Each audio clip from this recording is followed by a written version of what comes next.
والقمر قدرناه منازل حتى عاد كالعرجون القديم لا الشمس ينبغي لها أن تدرك القمر ولا الليل وكل في فلك يسبحون وآية لهم أنا حملنا ذريتهم في الفلك المشحون وخلقنا لهم من مثله ما يركبون وإن نشأ نغرقهم فلا صريخ لهم ولا هم ينقذون إلا رحمة منا ومتاعا إلى حين وإذا قيل لهم اتقوا ما بين أيديكم وما خلفكم لعلكم وما تأتيهم من آية من آيات ربهم إلا كانوا عنها معرضين وإذا قيل لهم أنفقوا مما رزقكم الله قال الذين كفروا للذين آمنوا أنطعم من لو يشاء الله أطعمه إن أنتم إلا في ضلال مبين ويقولون متى هذا الوعد إن كنتم صادقين ما ينظرون إلا صيحة واحدة تأخذهم وهم فلا يستطيعون توصية ولا إلى أهلهم يرجعون ونفخ في الصور فإذا هم من الأجداث إلى ربهم ينسلون قالوا يا ويلنا من بعثنا من مرقدنا هذا ما وعد الرحمن وصدق المرسلون إن كانت إلا صيحة واحدة فإذا هم جميع لدينا فاليوم لا تظلم نفس شيئا ولا تجزون إلا ما كنتم تعملون إن أصحاب الجنة اليوم في شغل فاكهون هم وأزواجهم في ظلال على الأرائك متكئون لهم فيها فاكهة ولهم ما يدعون سلام قولا من رب رحيم وامتازوا اليوم أيها المجرمون ألم أعهد إليكم يا بني آدم ألا تعبدوا الشيطان وأن اعبدوني هذا صراط مستقيم ولقد أضل منكم جبلا كثيرا أفلم تكونوا تعقلون هذه جهنم التي كنتم توعدون اصلوها اليوم بما كنتم تكفرون اليوم نختم على أفواههم وتكلمنا ولو نشاء لطمسنا على أعينهم فاستبقوا الصراط فأنى يبصرون ولو نشاء لمسخناهم على مكانتهم ومن نعمره ننكسه في الخلق أفلا يعقلون وما علمناه الشعر وما ينبغي له لينذر من كان حيا ويحق القول على الكافرين أولم يروا أنا خلقنا لهم مما عملت أيدينا أنعاما فهم لها وذللناها لهم فمنها ركوبهم ومنها يأكلون ولهم فيها منافع ومشارب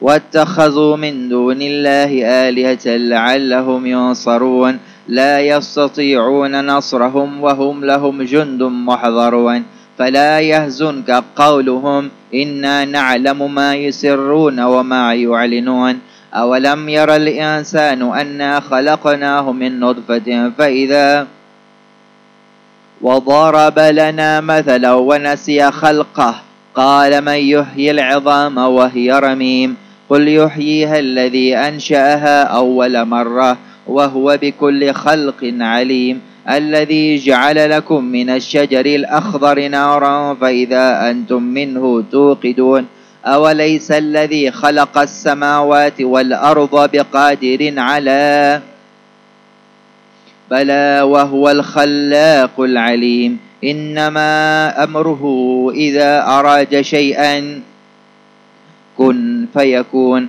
فسبحان الذي بيده ملكوت كل شيء وإليه ترجعون صدق الله العظيم. أعوذ بالله من الشيطان الرجيم. بسم الله الرحمن الرحيم. اللهم صل وسلم على سيدنا محمد وعلى آل سيدنا محمد وارض عن صحابة رسول الله أجمعين. اللهم إنا نستحفظك ونستودعك أدياننا وأبداننا وأنفسنا وأهلنا وأولادنا وأموالنا وكل شيء أعطيتنا. اللهم اجعلنا وإياهم في كنافك وأمانك وجوارك وعياذك من كل شيطان مريد وجبار عنيد وذي عين وذي بغي وذي حسد ومن شر كل ذي شر إنك على كل شيء قدير. اللهم جملنا بالعافية والسلامة وحققنا بالتقوى والاستقامة وأعذنا من موجبات الندامة في الحال والمال إنك سميع الدعاء.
أصحاب رسول الله أجمعين وقالوا حسبنا الله ونعم الوكيل نعم المولى ونعم النصير ولا حول ولا قوة إلا بالله العلي العظيم. Hadirin hadirat ayahanda ibunda, Assalamualaikum warahmatullahi wabarakatuh. Di hari Sabtu pekan pertama dari bulan Maret, betul ya? Tepatnya tanggal 4 Maret 2023 bertepatan dengan 12 Sya'ban 1444 Hijriah. Allahumma barik lana fi Rajab wa Sya'ban wa balighna Ramadan. Ya Allah, berkahi kami pada bulan Rajab yang sudah lewat bulan lalu, dan berkahi kami pada bulan Sya'ban. Sekarang kita berada di bulan Sya'ban, dan perjumpakan kami, berikan tambahan umur berjumpa dengan bulan Ramadan. Amin Allahumma amin. Ibunda, ayahanda, apa kabar semua? Sehat semua ya? Tetap bahagia atau bersedih? Tersenyumlah agar kau tetap bahagia. Jangan engkau tersenyum karena engkau mendapatkan kebahagiaan. Jangan nunggu bahagia baru tersenyum, tapi senyumlah agar kau bahagia. Oke. Bulan Sya'ban, ada beberapa hal kita kaji bersama terkait bulan Sya'ban. Pertama, ayat atau qauluhu ta'ala innallaha wa malaikatahu yusalluna 'alan nabi, itu Allah turunkan pada bulan Sya'ban. Itu. Kedua, ada ayat yang lainnya, qad nara taqalluba wajhika fis sama' falanwalliyannaka qiblatan tardaha fawalli wajhaka syatral masjidil haram.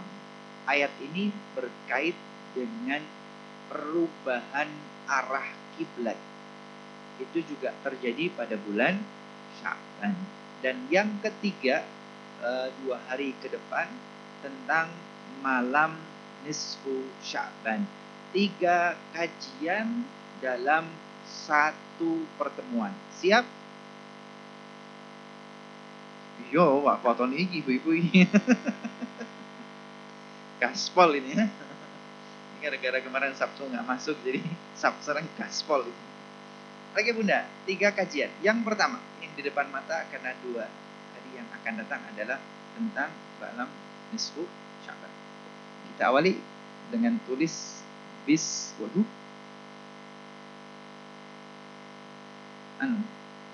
sudah mengalami penuaan ini. Spidolnya mengalami penuaan. Apa? TV-nya? Iya dah. TV. TV ini? Loh, tak pikir baru. Waduh.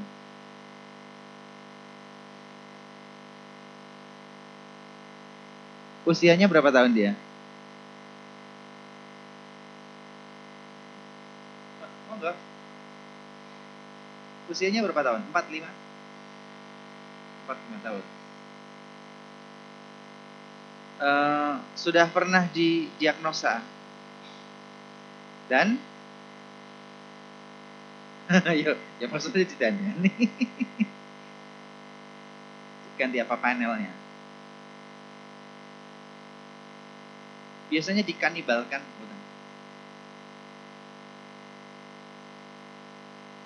Oh, tak pikir ganti perumahan sisa. Oke. Waman, jadi dalam surah Yasin, waman nu'ammirhu nunakkisu fil khalqi afala, waman nu'ammirhu nunakkishu fil khalqi, waman nu'ammirhu, dan siapapun yang kami berikan umur, waman nu'ammirhu, dan siapapun yang kami berikan umur, kami berikan usia yang panjang, nunakkishu fil khalqi, kami kembalikan pada penciptaannya. Dulu kecil masih lemah, bertambah usia, bertambah kemampuan dan kekuatan. Ya fisiknya, ya pikirannya, ya fungsi-fungsi tubuhnya, ya hati dan jiwanya. Bertambah usia, bertambah fungsi, bertambah kuat. Tapi bertambah usia itu akan berbalik lagi. Yang dulunya kecil lemah, tambah usia juga semakin lemah. Dulu jiwanya belum kuat, dengan kehidupan menjadi kuat, tapi tambah usia jiwanya juga akan semakin melemah kembali. Waman nu'ammirhu nunakkishu fil khalqi afala ya'qilun, apakah mereka tidak melihat? Ya. Jadi kalau fungsi-fungsi tubuh kok mulai berkurang, tanda-tanda usiamu sudah bertambah. Yo, bahasanya tuh spidolnya mengalami penuaan gitu. Badan sakit-sakit, tidak apa-apa. Masih kelihatan kan?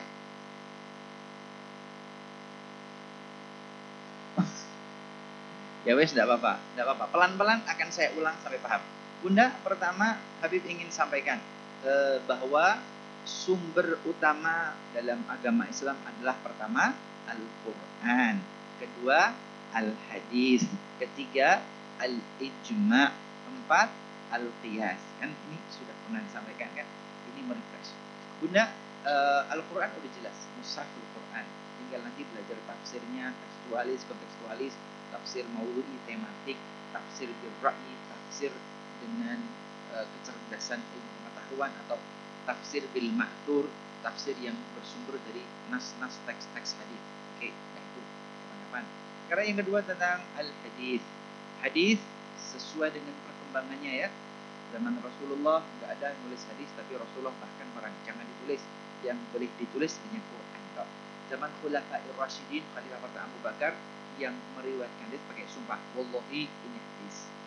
Khalifah kedua Umar, sumpah dan saksi, wallahi ini hadis, saksinya sahabat fulan yang menyaksikan. Zaman Khalifah ketiga, maka sumpah dengan 2 saksi, wallahi ini hadis, saksinya sahabat fulan dan sahabat fulan. Ini sebetulnya jadi masalah juga. Di masa Abu Bakar diterima karena dengan sumpah, tapi ketika di masa Umar kudu saksi, gara saksinya bagaimana? Dulu diterima, sekarang tak diterima gara-gara tidak ada saksi. Begitu pula di masa Umar, sumpah dan 1 saksi diterima, tapi di masa Utsman nggak diterima. Loh, kenapa nggak diterima? Dulu diterima loh. Iya, karena regulasinya berubah.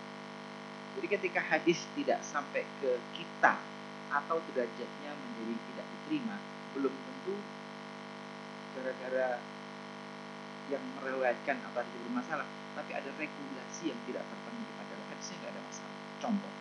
Kemudian setelah Khulafa'i Rasyidin masa Imam Madhab Hanafi, kemudian Maliki, kemudian Syafi'i, kemudian Hambali. Di masa itu hadis itu sanad, musnad, musnad Abi Hanifah, musnad Imam Malik, musnad Imam Syafi'i, musnad Imam Hambali. Disebut musnad artinya hadis itu ada mata rantai periwayatannya, ada mata rantai rawinya. Sanad itu orang-orang yang meriwayatkan hadis tersebut. Imam Syafi'i dari siapa? Dari gurunya Imam Malik. Dari siapa? Dari Abdullah ibn al-Mubarak. Dari siapa? Muhammad bin Sirin. Dari siapa? Al-Hasan al-Basri. Dari siapa? Al-Imam Ali bin Abi Thalib. Dari siapa? Rasulullah SAW. Mata rantai orang-orang meriwayatkan namanya sanad. Maka hadis itu disebut musnad. Selesai masa musnad, generasi berikutnya masa Sahihul Bukhari dan Sahih Muslim. Masa berikutnya kemudian Sunan At-Tirmidzi, Sunan Ibnu Majah, Sunan Abi Dawud, Sunan An-Nasai. Masing-masing ada istilahnya. Masing-masing istilah itu menunjukkan metode regulasi akademik yang ada pada zaman tersebut. Masing-masing ternyata punya ciri, masing-masing punya regulasi. Kira-kira begitu. Beb, ini kaitannya apa kok agak jelimet? Ya, saya tahu ini jelimet. Kalau dapat dipahami, alhamdulillah. Gak paham, terus gak bohong. Pokoknya kerungu, ngaji kuping. Tidak apa-apa Bu.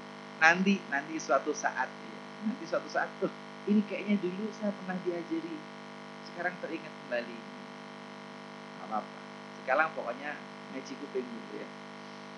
Beb, kenapa? Gini loh Bu, yang ingin Habib sampaikan, zaman now, zaman sekarang, kan ada sebagian komunitas yang pengen bahwa amalan itu kudu bersumber dari Quran, sumber dari hadis. Kalau nggak Quran hadis nggak mau. Bahasa lainnya ya gerakan purifikasi, gerakan memurnikan, pemurnian kembali kepada Quran, kembali kepada hadis. Apakah salah? Oh enggak salah. Boleh saja. Termasuk komunitas yang purifikasi ini, mereka ingin hadis itu sampai derajat sahih atau sampai derajat hasan. Kalau dhaif mereka tidak mau. Sampai di sini bisa diterima? Boleh saja. Tapi ibunda, hadirin hadirat yang dimuliakan oleh Allah, Habib ingin menyampaikan fakta ilmu pengetahuan, fakta dunia akademik, fakta kajian Islam, bahwa ternyata di dunia pendidikan Islam, kitab para ulama salafun saleh, mereka para ulama tetap menyebutkan dalam karya-karya mereka hadis walaupun kategorinya dhaif, enggak sampai hasan, enggak sampai sahih, dhaif. Tapi mereka para ulama dalam kitab-kitab mereka tetap menyebutkan itu, tetap meriwayatkan, tetap menuliskan dalam karya mereka, tetap mengajarkan kepada muridnya. Dengan kata lain, hadis dhaif itu sudah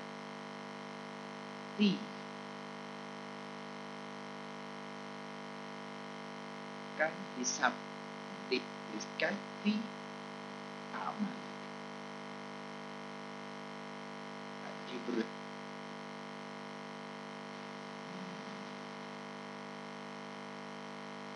Hadis dhaif masih ada toleransi untuk diamalkan dalam fadhailul amal.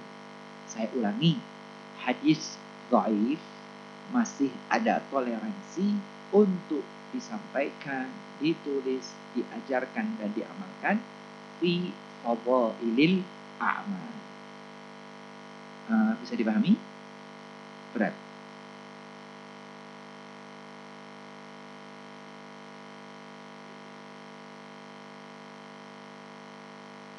Paham? Alhamdulillah. Belum paham? Alhamdulillah.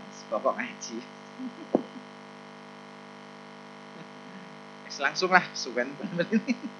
Bunda ingin saya sampaikan tentang berkaitan dengan malam nisfu Sya'ban. Ada apa sih dengan malam nisfu? Ini loh yang sebetulnya disampaikan, bahwa Bunda hadirin hadirat, hadis tentang malam nisfu Sya'ban itu tidak sampai derajat hadis sahih, tidak sampai derajat hadis hasan, tetapi masih dalam batasan hadis dhaif.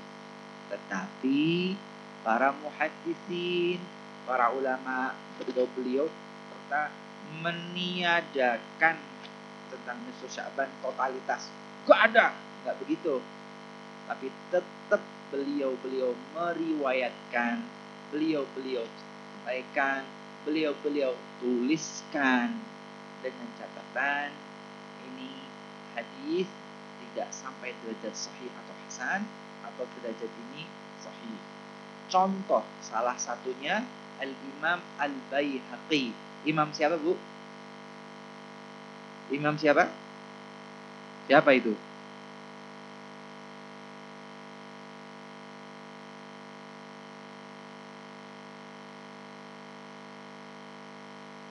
Contohnya Al-Imam Al-Baihaqi. Al-Imam Al-Baihaqi. Beliau menyatakan riwayat hadis ini hadzal hadis mursal jayyid. Begitu.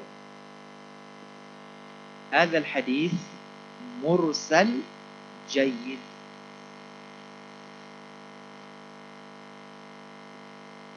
Kayak biasanya kan ada banyak. Seperti mainan kucing.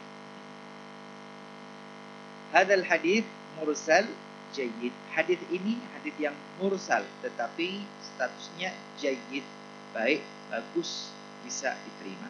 Apa hadisnya? Anil Ala, dari seorang tabi'in yang bernama Al-Ala, namanya Al-Ala. An Ummil Mu'minin Aisyah, dari Ummul Mu'minin Aisyah radhiyallahu ta'ala anha, qalat qama Rasulullah sallallahu alaihi wasallam lailatan. Suatu malam Rasulullah sallallahu alaihi wasallam bangun. Fa shalla, tengah malam Rasulullah bangun kemudian salat.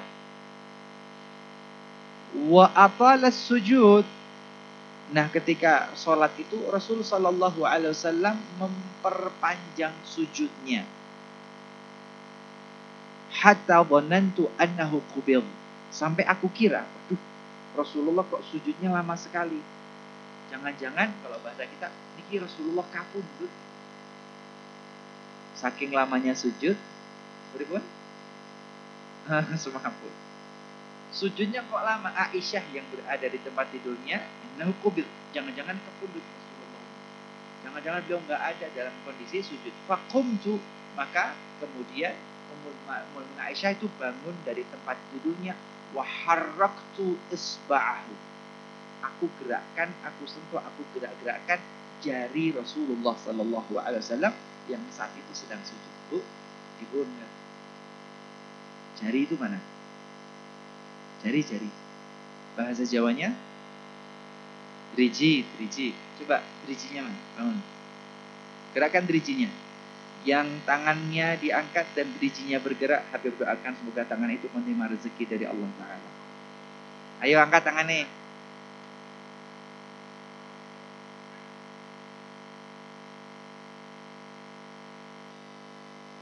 Oleh engko amin. Mumpung doanya baik-baik.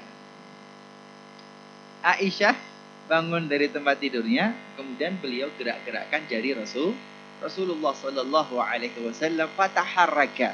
Rasulullah ternyata merespon. Beliau gerakkan juga jarinya. Maka Aisyah lega. Bahasa kita Aisyah lega. Oh, seono itu.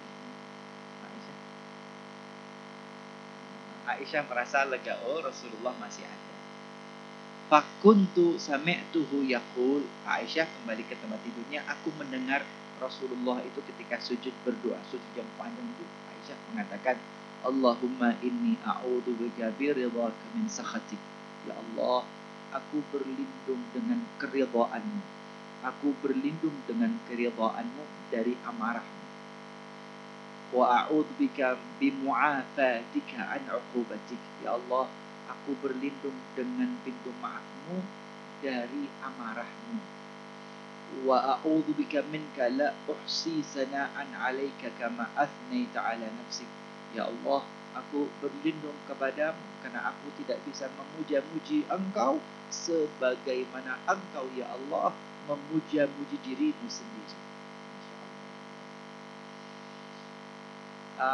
Ini salah satu doa Rasul Shallallahu Alaihi Wasallam ketika beliau bersujud. Oke, faqama wa atamma shalah. Kemudian Rasul Shallallahu Alaihi Wasallam bangun dari sujudnya dan menyelesaikan sholatnya. Oke. Ibunda hadirin hadirat yang dimuliakan oleh Allah Subhanahu Wa Taala, Rasulullah menyelesaikan sholatnya. Thumma qala. Kemudian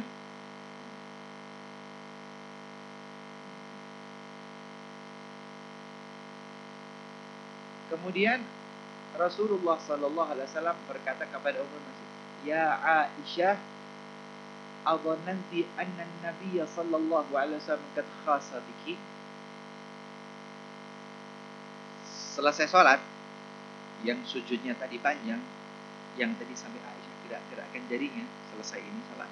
Rasul kemudian menyelesaikan sholat, kemudian ngomong kepada Aisyah, "Ya Aisyah, adhananti anna nabiyya qad khassa biki?"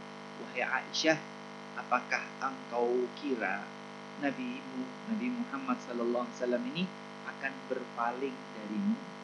Faqala wallahi la ya Rasulullah. Ya Rasulullah, saya tidak berpikir kau akan berpaling, tetapi engkau tadi sujudmu lama dan panjang sekali. Saya khawatir. Faqala Rasul sallallahu alaihi wasallam, ayyu lailatin hadha ya Aisyah.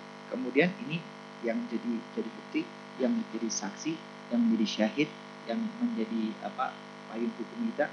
Ya Aisyah, ayyu lailatin hadhihi. Wahai Aisyah, tahukah engkau ini malam apa? Faqalat Allah wa rasuluhu a'lam. Allah dan Rasulnya yang lebih tahu. Faqala an-nabiy sallallahu alaihi wasallam, hadhihi lailatun min nisfi min Sya'ban. Malam ini adalah malam nisfu Sya'ban. Kata Rasulullah, malam ini adalah malam nisfu Sya'ban. Kenapa dekat nisfu Sya'ban? Rasul melanjutkan, yattali'ullah ibadah. Malam ini Allah mencari hamba-hambanya. Di antara seluruh hamba Allah Ta'ala mencari hal min mustaghfirullah.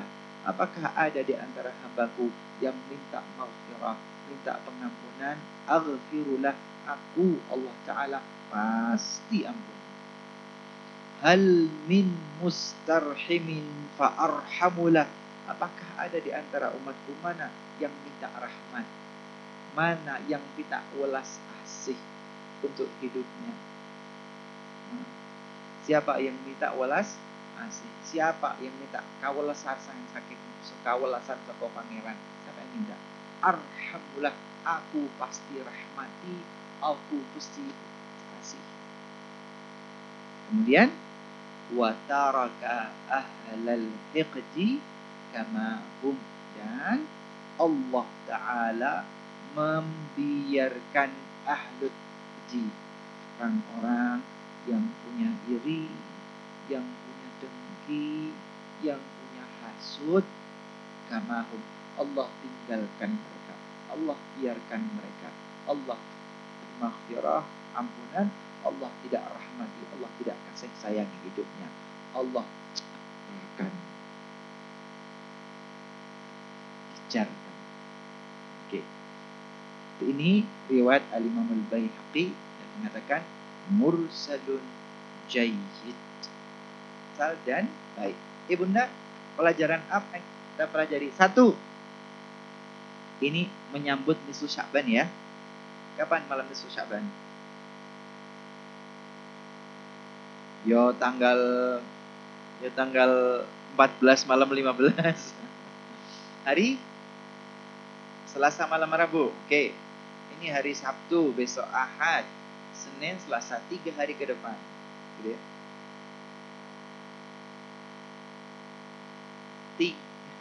3 hari ke depan malam nisfu Sya'ban. Lantas bagaimana? 1, pelajaran pertama dari hadis tadi. 1 apa, Bu?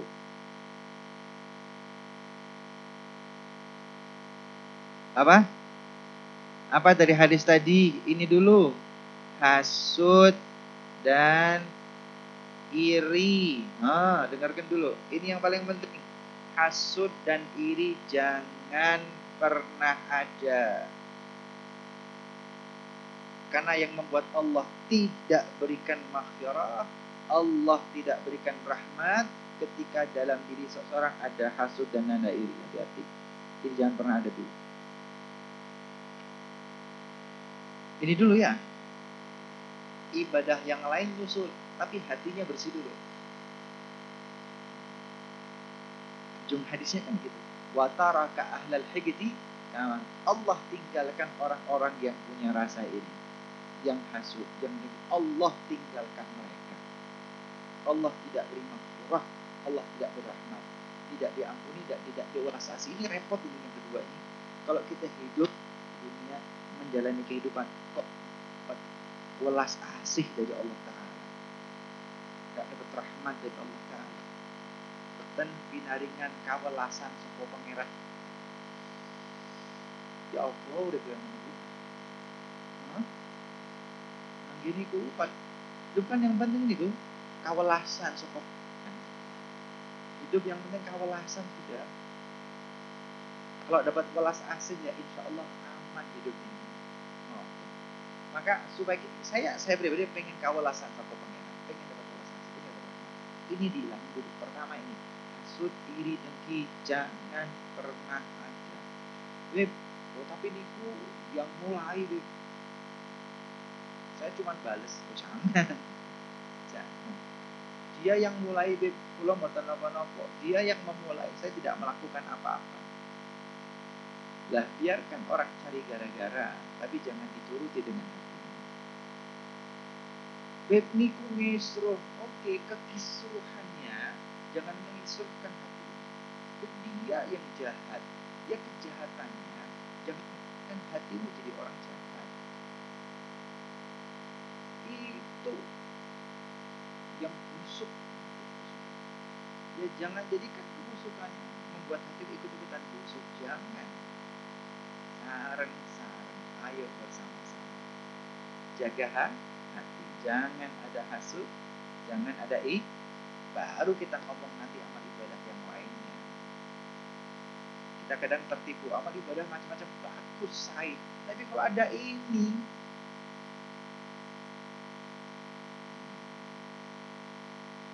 dulu ya. Bersih hati, bersih jiwa, bersih hati, bersih jiwa dari iri dan hasud. Satu. Kedua apa? Sesuai cerita hadis tadi. Apa, Bu? Batas minimal paling bawah minta maghfirah, minta rahmat.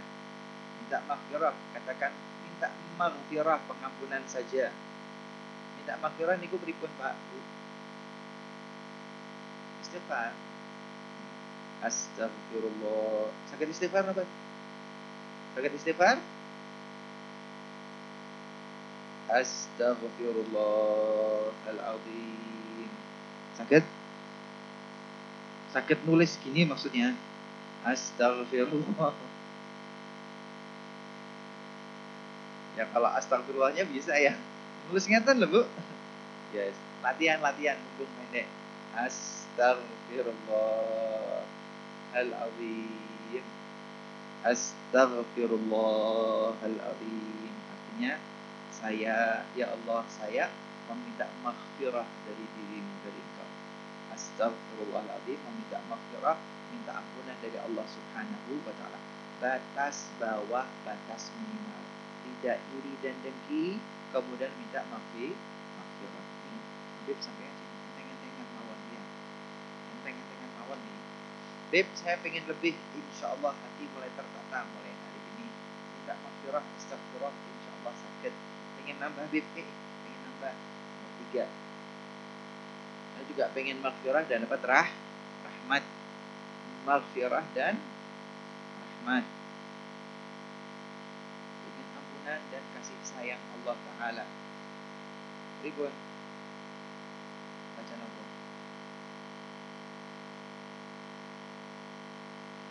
Sampai gitu. Apa yang kamu mau? Tasbih kan subhanallah kalau rahmat.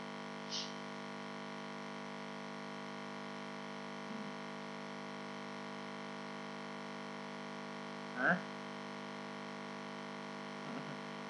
Assalamualaikum warahmatullahi. Ya betul ya. Rahmat ya. Iya. Kalau ini Rabbighfirli warhamni, bisa. Rabbighfirli warhamni wa tub alayya. Ini pendek. Tak saya tekan yang pendek. Yang panjang-panjang banyak, tapi saya yang pendek. Rabbighfirli warhamni wa tub alayya. Ini pendek ya. Ngoten Bu. Rabbighfirli, ya Allah, ampuni aku. Warhamni, rahmati aku. Warhamni, rahmati aku. Watub alayya, dan berikan taubat untukku. Rabbighfirli warhamni watub alayya. Rabbighfirli warhamni watub alayya. Sarang-sarang. Rabbighfirli warhamni watub alayya. Rabbighfirli warhamni watub alayya. Rabbighfirli warhamni watub alayya. Artinya Rabbighfirli, ya Allah ampuni aku, warhamni, ya Allah rahmati aku, watub alayya, ya Allah berikan taubat kepada aku. Nah, ini Habib sampaikan yang enteng-entengan maunya, yang ringan-ringan semoga bisa diamalkan. Beb, insyaallah saged istighfar, saged Rabbighfirli warhamni watub alayya, insyaallah ge saged. Tambah lagi boleh? Boleh, monggo. Ibu baca surah Yasin. Quran surah Yasin. Kalau Yasin tadi jelas. Pertama tadi yang disampaikan, man qara'a Yasin ghufira lahu ma taqaddam min dhanbi. Siapa yang baca surat Yasin, Allah ampuni dosa-dosanya seluruhnya di masa lalu. Masa lalu itu terhapus dosa dengan membaca surah Yasin. Maka orang-orang dulu tuh senangannya Yasinan. Kenapa? Ya masa lalu kan macam-macam, fluktuatif, naik turun. Kadang mulai ngerti agama pada usia-usia tertentu, dulunya masih lalai, masih lupa. Jadi kemudian sering-sering baca Yasin agar masa lalunya diambil. Oke, surat Yasin gak ada masalah Ibu, lancar. Andai kata, kok tadi kan Yasinnya alhamdulillah bersama. Andai kata nanti hari Selasa malam Rabu, malam Sya'ban sendirian di rumah, sakit Yasinan ya Mbak, bisa ya di rumah ya, ba'dal maghrib baca ya Yasin. Oke, sekali boleh, 3 kali boleh, sak kuat jenengan. Kelima, ini sesuai hadis ya. Salat tahajud. Salat tahajud. Salat tahajud. Tadi Rasulullah sallallahu alaihi wasallam dalam hadis tadi, Aisyah mengatakan Rasulullah bangun di tengah malam, kemudian sholat malam dan memperpanjang sujud terakhirnya, minta maghfirah kepada Allah. Itu cara yang kelima, cara yang paling sempurna seperti Rasulullah Sallallahu Alaihi Wasallam. Tahajud, qiyamul lail pada malam nisfu Sya'ban. Pun niki berkaitan dengan malam nisfu Sya'ban dan apa yang sekiranya bisa kita lakukan. Ini satu nggak bisa ditolak ya. Nomor satu nggak bisa ditawar. Jangan iri, jangan dengki. Nggak bisa, ini mutlak. Nggak boleh ada. Jangan iri, jangan dengki, jangan hasud. Selanjutnya, maghfirah tok. Astagfirullahaladzim. Ringan kan? Astagfirullahaladzim. Astagfirullahaladzim. Boleh. Pengen lebih lengkap, maghfirah dan rahmat. Rabbighfirli warhamni wa tub alayya. Rabbighfirli warhamni wa tub alayya. Rabbighfirli warhamni wa tub alayya. Naam. Punya waktu luang yang banyak, silahkan tambah dengan baca surah Yasin. Tadi kita baca Yasin ya, 5 sampai 10 menit surah Yasin. Nah, yang kelima ini Masya Allah, seperti Rasulullah tahajud, qiyamul lail pada malam nisfu Sya'ban. Ada pertanyaan? Sudah?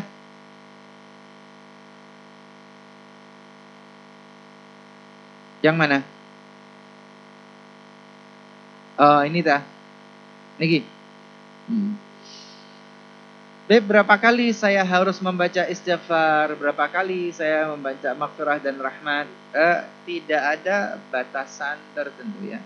Tidak ada batasan tertentu. Tidak ada angka-angka tertentu yang disampaikan dalam hadis Rasulullah Sallallahu Alaihi Wasallam, tetapi lebih pada petunjuk dari para ulama, dari para guru, para murabbir ruh, para guru spiritual dengan pengalaman spiritual mereka. Pengalaman spiritual. Pengalaman. Saya lewat Saujajar, sepengalaman saya, pengalaman jenengan. Orang lain mungkin punya pengalaman yang berbeda. Maka kalau angkanya beda-beda, ya biasa-biasa aja. Karena pengalaman orang juga beda.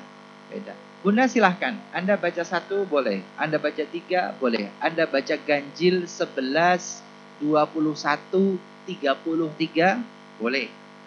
Anda baca 1 kali Rabbighfirli warhamni wa tub alayya sekali boleh. Anda baca 3 kali boleh. Anda baca 11 kali boleh. Anda baca 33 kali boleh. Anda baca 100 kali 1 putaran tasbih juga boleh, sebatas kemampuan. Yasin sekali boleh, 3 kali boleh, 11 kali boleh, 33 kali boleh, 40 kali boleh. Kalau 40 kali itu beberapa ijazah dari guru-guru kami seperti Al-Habib Salim Syatiri itu mengijazahkan 40 kali baca surah Yasin. Kalau 1 kali ini 10 menit, berarti kalau 40 kali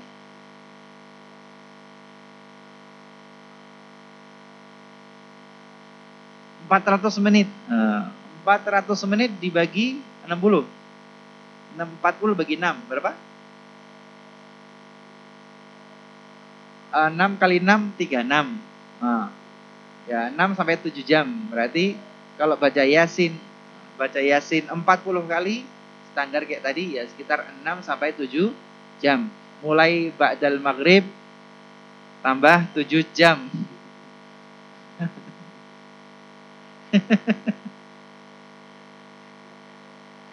Ya, selesai jam 12, jam 1, jam 2. Jam 1, jam 2 malam selesainya. Kemudian ya ada tahajud. Ini sesuai dengan guru spiritual ya. Angka-angka ini biasanya guru spiritual mereka punya pengalaman masing-masing.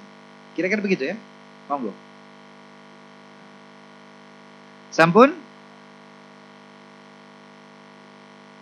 Sampun Ibu? Sampun? Oke.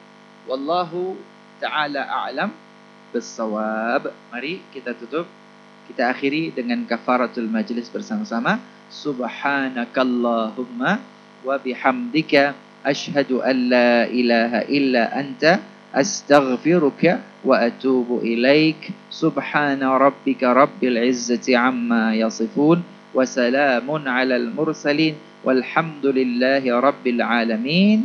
Kurang lebihnya mohon maaf pangapunten ingkang kathah. Wassalamualaikum warahmatullahi wabarakatuh.